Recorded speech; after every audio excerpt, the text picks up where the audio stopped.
South India shopping mall లో blockbuster Ashadham #1 kilo sale.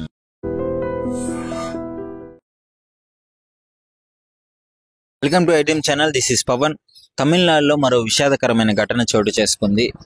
Morning 7:45 ఒక అటుగా వెళ్తున్న ఒక స్కూల్ వ్యాన్ ప్రమాదానికి గురవడం జరిగింది. రైలు గుద్దేయడం జరిగింది. ఇది కడలూరు జిల్లాలోని విల్లుపురం గేట్ వద్ద అయితే జరిగింది. పాపం ఆ పిల్లలు ఇది ట్రైన్ ఒకేసారి గుద్దడం వల్ల ఇద్దరు పిల్లలు అయితే అక్కడికక్కడే దుర్మరణం చెందడం జరిగింది. ఆ చారులత అలాగే వెంకటేష్ అనే ఇద్దరు చిన్న పిల్లలు చనిపోవడం జరిగింది. సో వాళ్ళ మృతులు అయితే పాపం వాళ్ళ ఫ్యామిలీలో కన్నీరు మున్నీరు అయిపోతున్నారు. అసలు ఎందుకు ఈ ప్రమాదం జరిగింది? నిజంగానే ఆ గేట్ మ్యాన్ నిర్లక్ష్యం చేశాడా, లేదంటే బస్సు డ్రైవర్ నిర్లక్ష్యం చేశాడా పక్కన పెడితే, ఆ ట్రైన్ ఆ గుద్దగానే బస్సు ఎగిరి అవతల పడింది. సో ఈ గాయాల్లో అయితే పాపం ఇద్దరు అయితే చిన్నారులు మరణించడం జరిగింది. మిగతా వాళ్ళకైతే ఇంకో ఇద్దరు ముగ్గురికి తీవ్ర గాయాలు అయితే అవ్వడం జరిగింది. మిగతా వాళ్ళందరూ సేఫ్ గానే ఉన్నట్లయితే తెలుస్తుంది. కానీ ఇక్కడ చూసుకున్నట్లయితే ముఖ్యంగా ఆ తమిళనాడు సీఎం గారు స్టాలిన్ గారు వెంటనే స్పందించి ఆ మృతుల కుటుంబాలకి ఒక 5 లక్షల రూపాయలు అయితే ప్రకటించడం జరిగింది.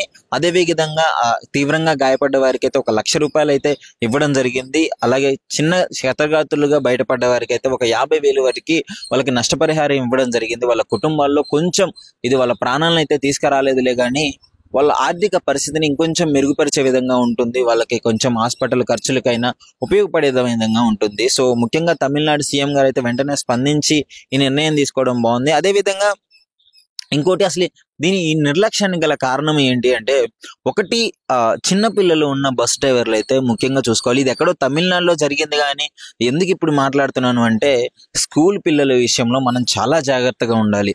చాలా సార్లు చూస్తూనే ఉంటాం, మన స్టేట్స్ లో కూడా చిన్న పిల్లలు వ్యాన్ కింద పడి చనిపోవడం ఎన్నో సంఘటనలు చూసాము. ఇది విధంగా మొన్న రీసెంట్ గా చూసాము, స్కూల్ పాప దిగి అలా వెళ్తుండగానే డ్రైవర్ చూసుకోకుండా పాపం ఆ పాపం మీద నుంచి ఎక్కించే వీడియో అయితే బాగా వైరల్ అయిపోయింది. అంటే ప్రాణాన్ని ఒకసారి పోతే తీసుకురాలేము. ఒక 5 నిమిషాలు మనం లేట్ అయినా ప్రాబ్లం లేదండి. పిల్లల ప్రాణాలు చాలా ఇంపార్టెంట్. ముఖ్యంగా అందరు డ్రైవర్ల కంటే ఆ స్కూల్ బస్ ఎవరైతే డ్రైవ్ చేస్తారో పిల్లలు, వాళ్ళు ఇంకా అప్రమత్తంగా ఉండాలి. సో ఇక్కడ గేట్ మ్యాన్ కూడా తప్పు ఉంది. గేట్ మ్యాన్ విధుల నిర్వహణలో లేడు, ఆయన సస్పెండ్ చేశాడని అయితే తెలుస్తుంది. కానీ ఆ గేట్ల వద్ద అయితే స్కూల్ గేట్ దాటించేటప్పుడు ఆ సిగ్నల్ పడ్డప్పుడు కూడా క్లియర్ గా చూసుకొని పోవాలి. ఆ గేట్ మ్యాన్ కూడా విధులు కరెక్ట్ గా నిర్వహించుకోవాలి. సో ఇది అయితే ఇన్సిడెంట్ జరిగింది. సో దీనికి సంబంధించి ఆ డ్రైవర్లంతా అప్రమత్తంగా ఉండాలని నా తరపున ఒక చిన్న విజ్ఞప్తి. ఎందుకంటే చిన్నపిల్లలు ఎన్నో భవిష్యత్తులతో వాళ్ళ పేరెంట్స్ స్కూల్ కు పంపిస్తుంటారు. ఇలాంటి ఇన్సిడెంట్స్ జరగడం వల్ల పాపం వాళ్ళ జీవితాంతం వాళ్ళు బాధపడుతూనే ఉండాలండి. సో జాగ్రత్తగా ఉండాలి. ఎవరైనా సరే స్కూల్ పిల్లలు ఆ రోడ్డు దాటించేటప్పుడు కూడా, స్కూల్ అయిపోయిన తర్వాత ఇలాంటి ఇన్సిడెంట్ జరిగినప్పుడు చాలా జాగ్రత్తగా ఉండాలి. ముఖ్యంగా ఈ ఇన్సిడెంట్ చూసి పక్కన పెడితే ఇద్దరు అమాయకమైన చిన్న పిల్లలు బలవడం జరిగింది. సో దీనికి ఎవరు రెస్పాన్సిబుల్?